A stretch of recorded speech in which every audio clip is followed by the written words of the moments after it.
So the last question about the implementation capability of your activity is whether your agents can act according to a known technology. Now, what do we mean by a known technology? What we mean by a known technology is that there's an accepted and widely regarded consensus among a community of practice as to what should be done, versus something where you really can't specify to your agent how to do it. You're trying to get something done that requires complexity of interaction between the agent and the recipient. Example from healthcare. Ambulatory curative care is a known technology. We have known diagnostic procedures for identifying a wide variety of disease conditions.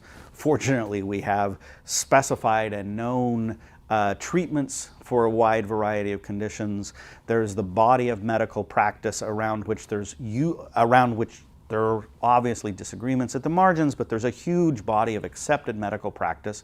And so most ambulatory curative care is locally discretionary in that the doctor has to have a body of knowledge in their head and respond to the individual patient, but they're working on a known technology. In contrast, some parts of health, like preventive health, of getting individuals to do what would be good for their own health, there is no known technology for inducing agents to do this. So every time I go to a doctor, the doctor says to me, "Mr. Pritchett, you would be better off if you lost 15 pounds. And I jollily agree with him. Yes, I would be better off if I lost 15 pounds, and proceed to not lose 15 pounds. So there's no known technology, unlike if I had a bacterial infection where it was easy to know what to do and my compliance was easy. There are lots of things about the world in which we don't yet have a known technology. So in the financial sector, we can do, as a locally discretionary but doable activity, microcredit, for instance. We have a variety of ways of identifying who will and will not repay loans according to criteria of their creditworthiness, criteria of their assets. But when it comes to promoting entrepreneurship and directing finance to people who will be successful entrepreneurs, the best people in the world are successful only rarely, because it's very difficult to reduce to a known technology how to promote entrepreneurship.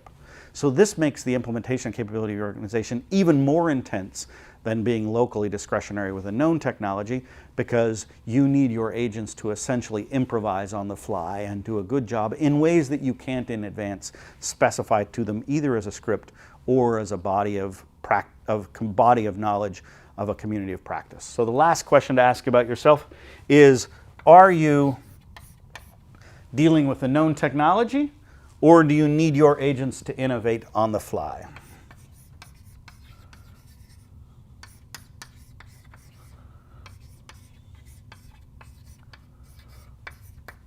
Okay?